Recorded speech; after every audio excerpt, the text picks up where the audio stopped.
आज हम archaeological sites of ancient Rajasthan topic करते हैं और राजस्थान की 5 सबसे महत्वपूर्ण आर्कियोलॉजिकल साइट्स है उनके बारे में अच्छे से इसको कवर करते हैं। बागोर, गणेश्वर, आहड़, कालीबंगा और बेराट, इनके बारे में हर एक डेटा को याद करेंगे, हर प्रकार के क्वेश्चन को सॉल्व करेंगे। तो सबसे पहले कुछ चीज़ों को जान लेते हैं। ठीक है, तो एक तो कि भारत में पुरातत्व एवं संग्रहालय विभाग का गठन कब हुआ? तो 1861 में हुआ। ठीक है, और अलेक्जेंडर कनिंघम के नेतृत्व में हुआ। ये डेटा आपको ध्यान में रखना है। दूसरी चीज़ कि राजस्थान में पुरातत्व एवं संग्रहालय विभाग का गठन कब हुआ? तो ये 1950 में हुआ। और राजस्थान का जो पुरातत्व और संग्रहालय विभाग है एक पत्रिका भी संपादित करता है। ये भी सवाल आ सकता है कि राजस्थान के पुरातत्व एवं संग्रहालय विभाग द्वारा कौन सी पत्रिका संचालित की जाती है? तो द रिसर्चर नाम की पत्रिका, और इसका गठन हुआ 1950 के अंदर। उसके अलावा एक चीज़ और कि राजस्थान पुरातात्विक सर्वेक्षण कार्य सर्वप्रथम प्रारंभ करने का श्रेय किसे दिया जाता है? तो ALC कार्लाइल को दिया जाता है। तो ये तीनों डेटा हमें ध्यान में रखना है। वापस रिवाइज करवा दूं, भारत में पुरातत्व एवं संग्रहालय विभाग का गठन कब हुआ? 1861 में हुआ। अलेक्जेंडर कनिंघम के नेतृत्व में हुआ। राजस्थान में पुरातत्व एवं संग्रहालय विभाग का गठन कब हुआ? 1950 में हुआ। और इसकी संपादित पत्रिका का नाम क्या है? The researcher. राजस्थान पुरातात्विक सर्वेक्षण कार्य सर्वप्रथम प्रारंभ करने का श्रेय किसे जाता है? तो ALC कार्लाइल को जाता है। अब उसके बाद में एक चीज़ हम इन सभ्यताओं के बारे में जानेंगे, लेकिन जब हम सभ्यताएं पढ़ते हैं तो एक टर्म आती है ताम्र पाषाण काल। ठीक है, कभी लिखा जाएगा कि ताम्र कांस्य युगीन।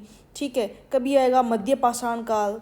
ठीक है, तो ये क्या चीज़ है, एक बार हम इसको अच्छे से समझ लेते हैं। देखिए, ठीक है, सबसे पहले जो मनुष्य था या आदि मानव था वो पत्थरों के औजार या पत्थर के टूल बनाया करता था। ठीक है, और उसी से अपना जीवन यापन किया करता था, तो उसे पाषाण काल कहते हैं। ठीक है, उसके बाद में उसने धातुओं की पहचान सीख ली, तो उसे अपन क्या कहते हैं? धातु काल कहते हैं। तो धातुओं को काफ़ी समय बाद में उन्होंने धातु को पहचाना सीख लिया, और जो सबसे पहले जिस धातु को उसने पहचाना, उसका यूज़ करना सीखा, वो तांबा था। उसके बाद में तांबे के साथ में उन्होंने टिन की चट्टानें भी मिल गई उन्हें, तो उन्होंने तांबा और टिन को आपस में मिक्स करना सीख लिया और उससे एक महत्वपूर्ण उपयोगी धातु कांसा बनाना सीख लिया। तो यानी धातु काल में सबसे पहले तांबा आया, उसके बाद में क्या आया? कांसे का युग आया, और उसके बाद में उन्होंने लोहे की खोज भी कर ली, यानी लोहा सबसे लास्ट में खोजा गया। तांबा, कांसा और लोहा, ये क्रम था। तो इसका मतलब कि पाषाण काल था, उसके बाद में धातु काल था। पाषाण काल में भी 3 भागों में बांटते हैं। पूरा पाषाण काल ये अत्यधिक प्राचीन पाषाण काल का समय है। मध्य पाषाण काल, यहाँ पर जो है छोटे छोटे पत्थरों के जो टूल्स है वो मिलते हैं। और फिर उत्तरीय नव पाषाण काल, या थोड़े आधुनिक पत्थर के उपकरण हैं प्राप्त हुए हैं। धातु काल में भी सबसे पहले तांबा मिला, फिर तांबा भी चलता रहा साथ साथ में, लेकिन उन्होंने टिन को तांबे के साथ में मिक्स करके कांसा बनाना सीख लिया। तो ये क्या हो गया? कांस्य युगीन भी सभ्यता आई और लोहे की भी खोज कर ली। तो देखिए, समय के कालक्रम के हिसाब से देखें तो ये तो सबसे प्राचीन काल है। पाषाण काल प्राचीन है, और धीरे धीरे हम जैसे जैसे लोहा की तरफ बढ़ते हैं तो ये आधुनिकता या आधुनिक समय को दर्शाता है। यानी थोड़ा सा और हम देखें तो पूरा पाषाण काल मतलब सबसे प्राचीन, फिर मध्य पाषाण काल आया, फिर उत्तर या नव पाषाण काल आया, फिर एक ऐसा दौर आया जब तांबे के टूल्स और पाषाण के टूल यानी पत्थर के टूल्स दोनों साथ में यूज़ करते थे, तो उस दौर को हम ताम्र पाषाण काल कहते हैं। कई सभ्यताओं में हम नाम देंगे कि ये ताम्र पाषाण काल सभ्यता है। तो उसका मतलब क्या है कि उस सभ्यता में तांबे के उपकरण भी मिले हैं और में पत्थर यानी पाषाण के उपकरण भी पर्याप्त मात्रा में मिले हैं। फिर कुछ सभ्यताओं में लिखेंगे ताम्रकालीन सभ्यता, यानी इसमें तांबे के उपकरण की या ताम्र के उपकरणों की जो क्या है अधिकता थी। फिर ताम्र कांस्य काल भी हम देखेंगे, यानी तांबे के उपकरण भी मिले हैं और कांस्य के यानी कांसे के उपकरण भी हमें प्रचुरता से मिले हैं। और फिर लोह काल में लोह के उपकरण हमें प्रचुरता से मिले, इस प्रकार देखेंगे। तो कुछ ऐसे होंगे ताम्र पाषाण काल, मध्य पाषाण काल, दोनों सभ्यताओं में दोनों नाम लिखा होगा। इसका मतलब उस सभ्यता के अंदर मध्य पाषाण काल के जैसे छोटे, ठीक है, माइक्रोलिथ टूल्स भी मिले हैं पत्थर के, और ताम्र पाषाण काल यानी तांबे और पत्थर के भी उपकरण उनको साथ साथ में मिले हैं। चलिए अब हम करते हैं, हमें समझ में आएगा। सबसे पहले अपन जिस सभ्यता के बारे में जानना चाहते हैं, ठीक है, वो सभ्यता है बागोर। तो बागोर के लिए क्या कीवर्ड हमने यूज़ किया है? ठीक है, तो एक तो बागोर के लिए हम यूज़ करते हैं कि एक तो मध्य पाषाण काल। इसका मतलब कि मध्य पाषाण काल की जो पहचान थी जिसमें माइक्रोलिथ या छोटे छोटे पत्थर पाए जाते थे, उस प्रकार के पत्थरों के टूल, औजार या उपकरण हमें मिले हैं। ताम्र पाषाण काल, इसका मतलब इसमें तांबे के और पत्थरों के टूल्स भी मिले हैं। और कांस्य युगीन, इसका मतलब इसमें कांस्य के भी पहचान हमें मिली है, कांस्य के भी सबूत हमें मिले हैं, इसके भी कुछ उपकरण हमें प्राप्त हुए हैं। ठीक है, तो बागोर सभ्यता के बारे में पढ़ते हैं। अब ये सभ्यता है कहाँ ये जानते हैं, तो ये भीलवाड़ा के अंदर है। भीलवाड़ा में किस नदी के किनारे स्थित है, तो ये जिस नदी के किनारे स्थित है कोठारी नदी, ठीक है, मेजा बांध के किनारे। देखिए अधिकांश सभ्यताएं नदी के किनारे क्यों होती है, क्योंकि जीवन जीने के लिए पानी की आवश्यकता थी, तो सभ्यताएं लगभग वहीं विकास करती थी या वहीं पनपती थी जहाँ जिसके आसपास पानी हुआ करता था। अब इसका उत्खनन देखिए, पहली बार इसका उत्खनन 1967-68 में डॉक्टर वीरेंद्र नाथ मिश्र और डॉक्टर एल.एस. लेस्निक, जो कि जर्मनी के थे, उन्होंने मिलकर किया। अब इस सभ्यता का कालक्रम कैसे पता लगाया हमने, तो हम ये मान के चलते हैं कि जब रेडियो डेटिंग मेथड जो है, ठीक है, रेडियो कार्बन डेटिंग मेथड, ये कार्बन, इसके बारे में हम जब carbon and its compound chapter करेंगे साइंस में तब जानेंगे अच्छे से। ठीक है, तो उस मेथड से जब हमने पता लगाया तो 3000 ईसा पूर्व से 500 ईसा पूर्व तक के पर्याप्त सबूत मिले। हालांकि हम ये कह सकते हैं कि यहाँ पर 5000 ईसा पूर्व के अवशेष भी हमें प्राप्त हुए हैं। देखिए इसकी जो सबसे कीवर्ड है, बागोर की जो सबसे कीवर्ड है, जब भी आप बागोर को याद रखें तो ये कीवर्ड जरूर याद रखें कि कृषि और पशुपालन के प्राचीनतम साक्ष्य राजस्थान में बागोर से मिले हैं। देखिए भारत में बागोर और आदमगढ़ एमपी, ठीक है, एमपी में एक जगह है आदमगढ़, राजस्थान में एक जगह है बागोर। तो भारत में बागोर और आदमगढ़ दो ऐसी जगह हैं जहाँ से कृषि और पशुपालन के प्राचीनतम साक्ष्य मिले हैं। कृषि और पशुपालन के प्राचीनतम साक्ष्य मिले हैं। ये बहुत इंपॉर्टेंट डेटा है कि कृषि और पशुपालन के प्राचीनतम साक्ष्य भारत में दो जगह से मिले हैं, एक आदमगढ़ एमपी और दूसरा राजस्थान का बागोर जो कि भीलवाड़ा में स्थित है। अब इस बागोर के लिए एक खास टर्म फेमस है कि इसे आदिम संस्कृति का संग्रहालय भी कहते हैं।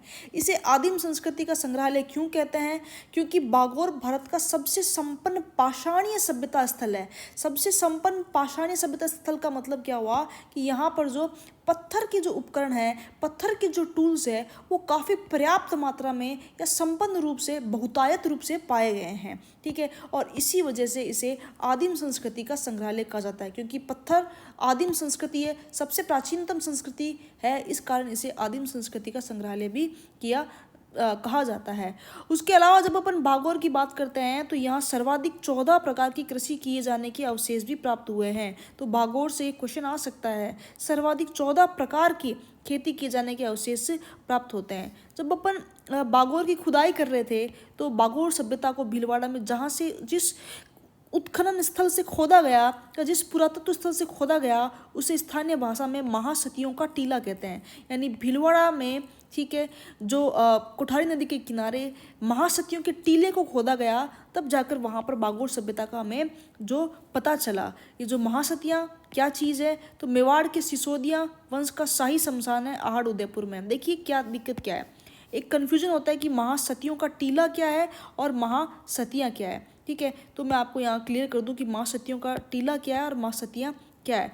महासतियाँ तो एक, महासतिया नाम की जगह कहाँ पर है, महासतिया नाम की जगह आहड़ के अंदर है, आहड़ उदयपुर के अंदर है, और ये मेवाड़ के सिसोदिया वंश का शाही शमशान स्थल हुआ करता था।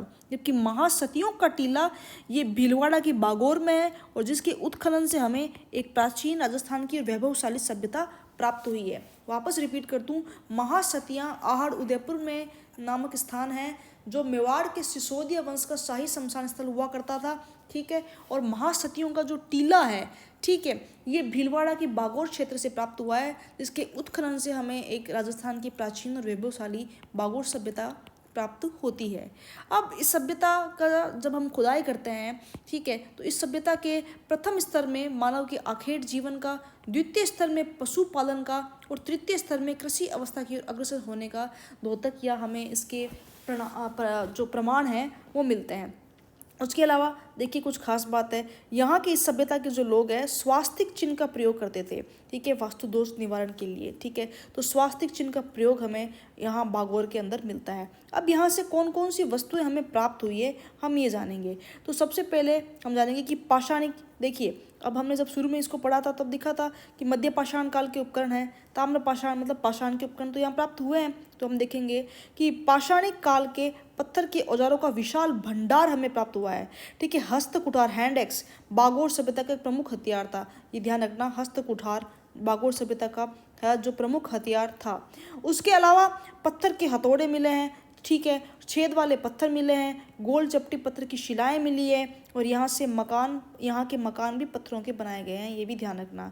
उसके अलावा हमें जली हुई हड्डी के 5 नर कंकाल मिले हैं, मांस के भुने जाने के साक्ष्य भी बागोर से मिले हैं, मछली मारने और शिकार करने के साधन मिले हैं, ठीक है।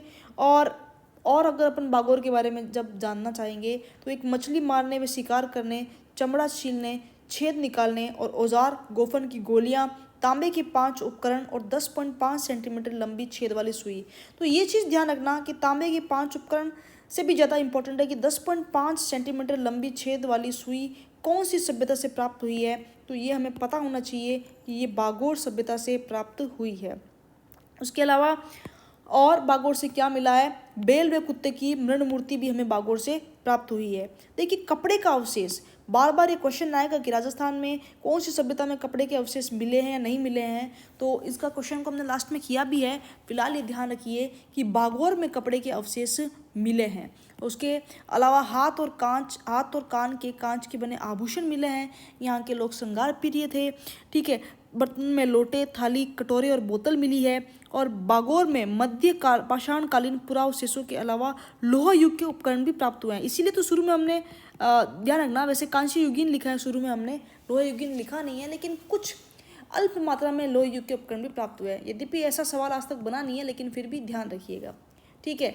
बागोर से प्राप्त उपकरणों को लघु पाषाण कोरक कहा जाता है क्योंकि अत्यंत छोटे आकार के हैं, ठीक है। तो ये भी ध्यान रखना, ये लघु पाषाण कोरक हमें कहाँ से मिले हैं, बागोर से मिले हैं, ठीक है। और बागोर के अवशेष आहार संस्कृति से समानता प्रदर्शित करते हैं, ये डेटा भी हमें ध्यान में रखना चाहिए। उसके बाद में हम जिस सभ्यता की बात करने जा रहे हैं वो सबसे इम्पोर्टेंट है गणेश्वर सभ्यता, ठीक है।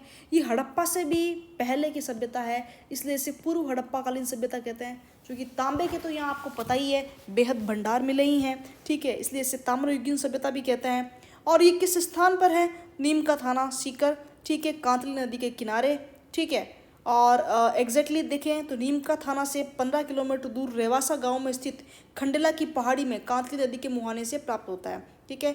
अब अपन बात करते हैं कि इसकी सर्वप्रथम खोज कब हुई। तो सर्वप्रथम खोज इसकी रतन चंद्र अग्रवाल ने की 1972 में, और बाद में इसका उत्खनन रतन चंद्र अग्रवाल तो थे ही, उसके अलावा विजय कुमार भी थे 1977-78 के अंदर। इस सभ्यता का जो कितने वर्ष पुरानी इसका पता किसने लगाया, तो डीपी अग्रवाल ने लगाया। रेडियो कार्बन मेथड से 2800 ईसा पूर्व इसका कालक्रम निकाला। इस सभ्यता के बेहद उपनाम है और है भी काफ़ी प्रसिद्ध उपनाम, क्योंकि एक तो हम जानते हैं कि यहाँ पर जो है ताम्र की वस्तुएं बहुत ज़्यादा मिली है, ठीक है, क्योंकि संभावित है कि खेतड़ी में तांबे की खान थी तो मिली होगी, इसलिए इसे ताम्र संचयी संस्कृति भी कहते हैं, ताम्र युगीन सभ्यता भी कहते हैं, ठीक है। भारत में ताम्र युगीन सभ्यताओं की जननी भी कहते हैं, ठीक है, क्योंकि हड़प्पा से पूर्व की है तो पूर्व हड़प्पा कालीन सभ्यता भी कहते हैं। और ये इतनी महत्वपूर्ण है इस कारण इसे पुरातत्व का पुष्कर भी कहते हैं, ठीक है। उसके बाद में यहाँ से प्राप्त वस्तुएं कौन कौन सी है ये मायने रखती है हमारे लिए, ये हम जानते हैं कि यहाँ से कौन कौन सी वस्तुएं प्राप्त हुई है। तो मिट्टी के कलश मिले हैं, प्याले मिले हैं, हांडी मिली है, और जिन पर चित्रांकन भी उपलब्ध है।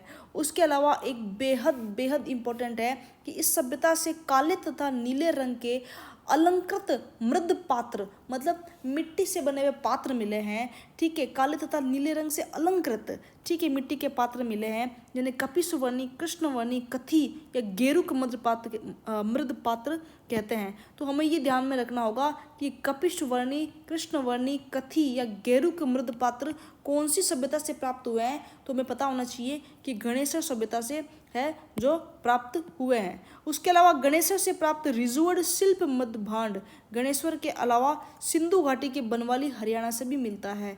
तो इससे दो चीज़ें हमें याद रखनी है कि एक तो रिजुअर्ड शिल्प मृद भांड कहाँ से मिला है, गणेश्वर मिला है, और ये किससे समानता रखता है, तो सिंधु घाटी के बनवाली हरियाणा से समानता रखता है। अब चूंकि ये ताम्र संचयी सभ्यता, ठीक है, पुरातत्व का पुष्कर, ताम्रयुगीन सभ्यताओं की जननी है, तो ऑब्वियसली यहाँ पर बहुत सारी तांबे की चीज़ें मिली होगी। तो यहाँ से कौन कौन सी तांबे की वस्तुएं मिली है हम उसके बारे में जानते हैं, ठीक है। तो यहाँ पर 2000 ताम्र आयुध मतलब हथियार मिले हैं, ताम्र के उपकरण मिले हैं, ताम्र के बाणाग्र मतलब बाण के अग्र वाला भाग, तीर, भाले, सुइयां, फरसे तांबे के मिले हैं, तांबे की चूड़ियाँ मिली है, तांबे के आभूषण मिले हैं, तांबे से बने नालीदार प्याले मिले हैं, और मध्य एशिया जैसी दोहरी पेंचदार तांबे की पिनें मिली है। मछली पकड़ने के कांटे, जो तांबे से बने मछली पकड़ने के कांटे मिले हैं। संभावित है कि कांतली नदी में जल प्रवाह होता था और संभवतः लोग क्या थे, मांसाहारी थे। और यहाँ सबसे खास बात है, सबसे खास बात क्या है, यहाँ से प्राप्त तांबे की सामग्री में 99% तांबा, मतलब प्योरिटी देखिए आप, ठीक है, 99% तांबा इसके अंदर है, ठीक है। तो हम ये कह सकते हैं कि संभवतः यहाँ के लोग तांबे के अन्य धातुओं के मिश्रण से परिचित नहीं थे, तो तांबे को प्योर ही रखते थे, ठीक है। भारत में पहली बार एक साथ इतनी मात्रा में गणेश्वर सभ्यता से तांबे के उपकरण प्राप्त हुए हैं, ठीक है। तो हमें ये चीज़ ध्यान में रखनी चाहिए। सिंधु घाटी में तांबा यहीं से निर्यात होता था। राजस्थान की कौन सी सभ्यता से सिंधु घाटी को तांबा निर्यात होता था, तो वो थी गणेश्वर। गणेश्वर सभ्यता को तांबा कहाँ से प्राप्त होता था, तो खेतड़ी, झुंझुनू और खोदरीबा अलवर की प्रसिद्ध तांबा खानों से प्राप्त होता था, ऐसा संभावित है, ठीक है। तो हमें इस चीज़ का ध्यान रखना है। और एक चीज़ हमें ध्यान रखना है कि एकमात्र स्थान जहाँ पत्थर की बांध के साक्ष्य मिले हैं, ठीक है, तो वो कौन सा है, गणेश्वर। और पत्थरों से निर्मित मकान मिले हैं और ईंटों का प्रयोग बिल्कुल नहीं किया गया, ये गणेश्वर की दूसरी खास बात है। तो हमें गणेश्वर की ये खास बात याद रखनी चाहिए कि पत्थरों से निर्मित मकान जहाँ ईंटों का प्रयोग बिल्कुल भी नहीं किया गया है, और एकमात्र स्थान जहाँ पत्थर की बांध के प्राप्त साक्ष्य है जो प्राप्त हुए हैं। उसके बाद में हम आहड़ सभ्यता के बारे में पढ़ते हैं कि आहड़ क्या है। तो इसके अंदर सबसे पहले जो इसकी पहचान है, नवपाषाणकालीन, मतलब नवीन पत्थरों के जो उपकरण हैं, नवीन पाषाण काल के युग के पत्थरों के उपकरण यहाँ पर मिले हैं। ताम्रयुगीन सभ्यता है, ठीक है, और यानी कि ताम्रयुगीन सभ्यता के अवशेष, तांबे के अवशेष मिले हैं, साथ में थोड़े से बहुत ही अल्प मात्रा में लोहे युगीन सभ्यता के अवशेष भी मिले हैं। अल्प मात्रा में मिले हैं इसलिए इसका नाम लोहे युगीन दिया नहीं गया, मुख्य रूप से इसे ताम्रयुगीन सभ्यता के नाम से ही जाना जाता है।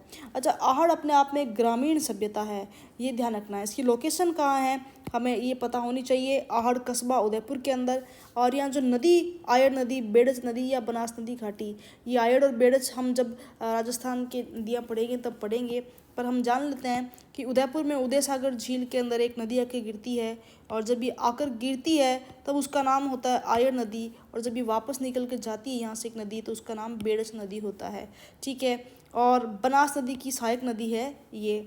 अब इसका उत्खनन की बात करें तो इसका उत्खनन किसने किया, तो पंडित अक्षय कीर्ति व्यास, ठीक है, ने 1953 में सर्वप्रथम उत्खनन करवाया, और सर्वप्रथम इसका उत्खनन करवाने का श्रेय पंडित अक्षय कीर्ति व्यास को जाता है। उसके बाद में यहाँ कौन आए, तो उसके बाद में यहाँ रतनचंद्र अग्रवाल आए, ठीक है, जिन्होंने 1956 के अंदर व्यापक रूप से जो धूलकोट था, स्थानीय टीला था, उसका उत्खनन किया, ठीक है। और उसके बाद में वीएन मिश्र और धीरजलाल सांकले ने 1961 से 62 में उत्खनन किया, और उसके बाद में विजय कुमार और पीसी चक्रवर्ती ने राजस्थान सरकार की ओर से उपस्थित रहे और उत्खनन का कार्य पूरा करवाया। अब अपन इस आहड़ की बात कर लेते हैं, तो इसका नाम क्या है। देखिए, इस आहड़ का नाम है ताम्रवती नगरी। तो इसको ताम्रवती नगरी क्यों कहते हैं, क्योंकि इतना तांबा थोड़ी ना मिला है जितना गणेश्वर में मिला हुआ। देखिए, गणेश्वर में मिला तांबा तो वहाँ सच में तांबा मिला था, इसलिए उसके बार बार ताम्र नाम दिया जा रहा था। लेकिन यह जो ताम्रवती नगरी नाम है, ये शिलालेख की वजह से मिला है। तो किसी एक शिलालेख में इस क्षेत्र का नाम ताम्रवती नगरी मिला, तो इसको इसलिए ताम्रवती सभ्यता भी कहा जाता है। या तांबे की संभावना तांबे की खानों से नहीं संबंधित है, इस शिलालेख में दिया गया इसलिए है। उससे अघाटपुर के अघाट दुर्ग कहते हैं, 10वीं-11वीं शताब्दी में इस क्षेत्र को कहते थे। स्थानीय भाषा में इसको धूलकोट कहते हैं, इसको बनास संस्कृति या बनास सभ्यता भी कहते हैं, ठीक है। ये नाम प्रोफेसर धीरजलाल सांकले ने दिया, ठीक है, और ये क्यों दिया कि बनास नदी घाटी क्षेत्र में स्थित होने के कारण इसको ये नाम दिया। उसके अलावा इसको मृतकों का टीलों की सभ्यता भी कहते हैं, ठीक है। आहड़ में मेवाड़ के महाराणाओं का दाह संस्कार होता था इस कारण, और उसके अलावा इसको आर्ट संस्कृति भी कहते हैं। उसके बाद में हम सबसे इम्पोर्टेंट बात करते हैं इसकी विशेषताएं की बात करते हैं, ठीक है। अब आहड़ सभ्यता के 3 प्रमुख स्तर है, प्राथमिक स्तर, द्वितीय स्तर, तृतीय स्तर, चौथा स्तर, ठीक है। अब वैसे तो 8 स्तर है, पर 4 स्तर के बारे में हम देख लेते हैं। पहले स्तर में जब खुदाई हुई तो हमको यहाँ पर स्फटिक पत्थरों की अधिकता प्राप्त हुई। उपकरण और औजार बनाने के लिए स्फटिक पत्थर काफ़ी उपयोगी हैं। जब दूसरे स्तर की खुदाई हुई तब हमें ताम्र, कांस्य और लोहे युग के उपकरण हमें प्राप्त हुए। जब तीसरे स्तर पर खुदाई हुई तो हमें मृदभांड के प्रमाण मिले और चौथे स्तर की खुदाई में तांबे की 2 कुल्हाड़ियाँ मिली है।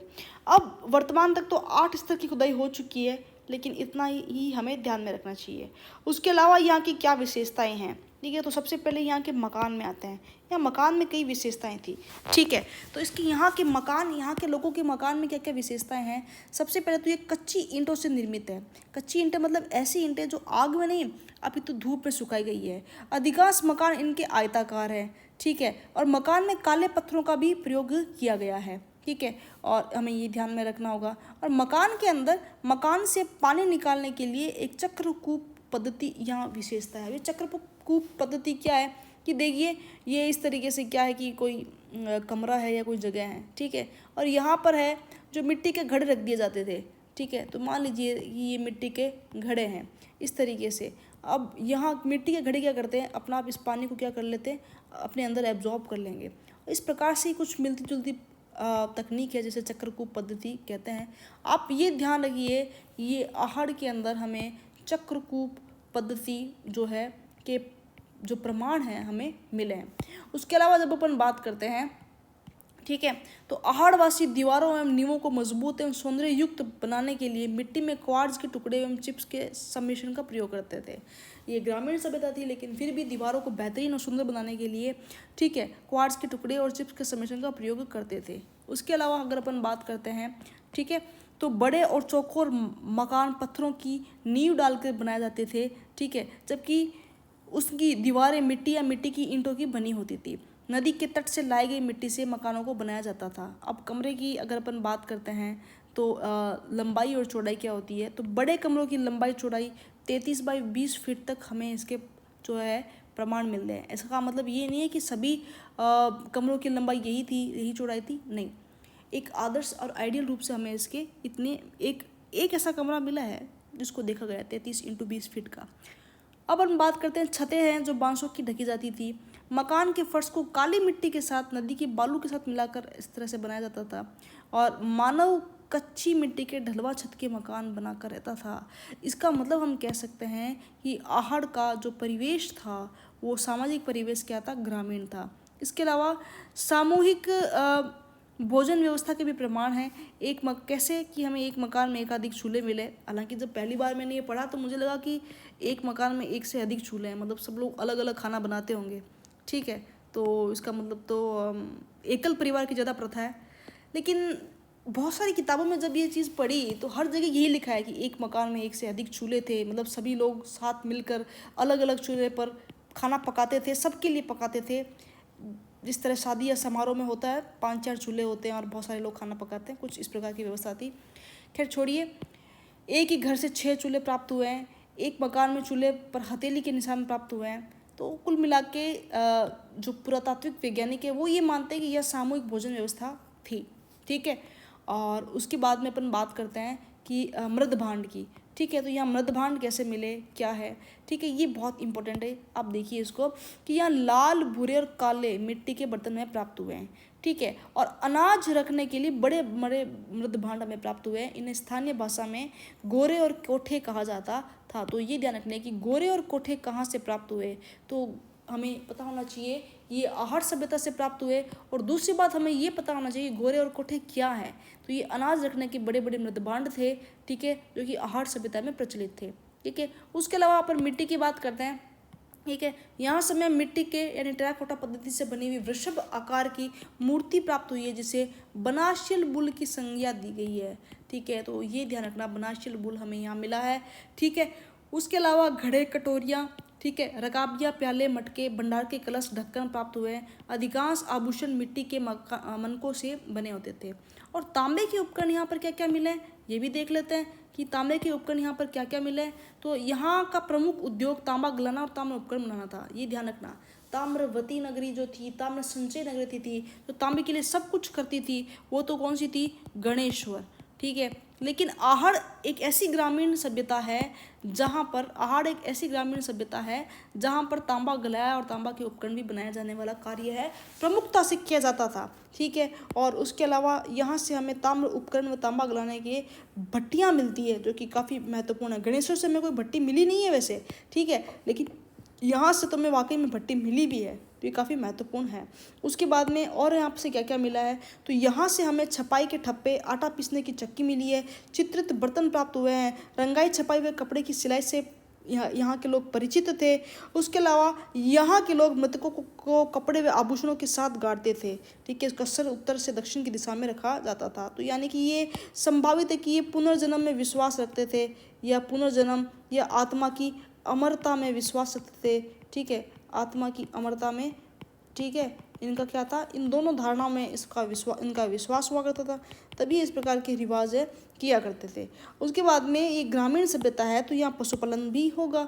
ठीक है, तो पशुपालन इनकी अर्थव्यवस्था का मुख्य आधार था। ठीक है, आहड़वासी पशुपालन के साथ साथ हाथी, मेंढा और गेंडा से भी परिचित थे। ठीक है, जब हमें ध्यान में रखना चाहिए, जबकि हम जब सिंधु घाटी पढ़ेंगे तो हम देखेंगे कि सिंधु घाटी सभ्यता के लोग, ये हड़प्पावासी, घोड़े से नहीं प्रचलित थे। ठीक है, घोड़े से प्रचलित नहीं थे।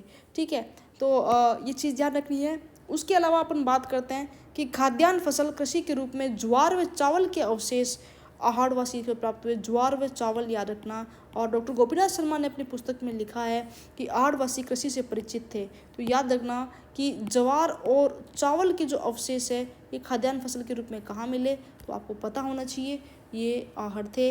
आहड़वासी किससे परिचित थे ये जान लेते हैं। तो आहड़वासी परिचित थे आपके तांबा, लोहा, टिन से। टिन, ठीक है, और नहीं परिचित किससे थे, चांदी और सोना से परिचित नहीं थे।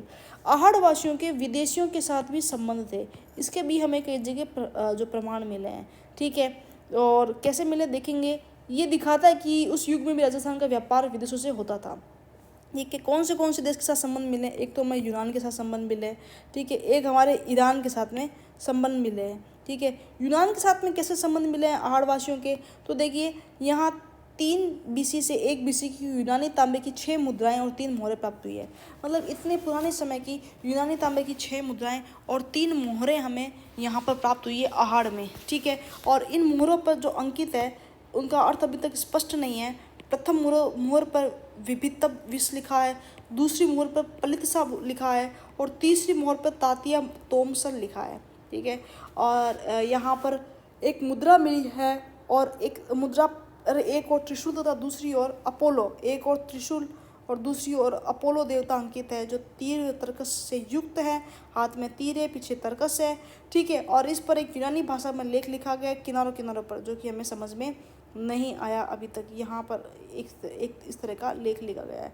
ठीक है, और हम बात कर रहे थे कि आहड़वासी भले ही ग्रामीण सभ्यता थी लेकिन इनका विदेशियों के साथ संबंध था, तो हमने बताया कि कैसे हमें यूनान की जो मुद्राएं और मोहरें प्राप्त हुई और उनसे साबित होता है कि इनका यूनान से संबंध था। अब उनका ईरान से भी संबंध था। कैसे कि ईरान और बलूचिस्तान में बिना हत्थे का जलपात्र प्रयोग में लिया जाता है, और राजस्थान और इस सभ्यता के अंदर ही भी बिना हत्थे का जलपात्र है प्राप्त हुआ है। ईरानियन शैली की कुछ तस्तरियाँ व पूजा पे काम आने वाली धूप धानियाँ भी यहाँ पर प्राप्त हुई है। कुछ लोग कहते हैं कि आहार और गिलूंड, जो कि गिलूंड राजसमंद में है, इन दोनों के बीच में काफ़ी जो असमानताएं भी हैं, कुछ कहते हैं समानताएं भी हैं। ठीक है, तो अब हम ये जानने की कोशिश करते हैं कि इनके बीच में क्या है। ठीक है, तो अब सबसे पहले देखते हैं कि गिलूंड से आड़ के समान धर्म संस्कृति मिली है। ठीक है, देखिए खाली इसमें एक अंतर जो बड़ा महत्वपूर्ण है वो ये है कि आहड़ में पक्की ईंटों का उपयोग नहीं हुआ, जबकि गिलूंड में पक्की ईंटों का प्रचुर मात्रा में उपयोग किया गया है। अब ये सभ्यता खत्म क्यों हुई, सभ्यता के खत्म होने का कारण क्या है, तो डॉक्टर गोपीनाथ शर्मा के अनुसार भूकंप, आयरन नदी में बाढ़ या आक्रमण, ये कुछ ऐसे कारण हैं जो इस सभ्यता के अंत होने का वजह बने हैं।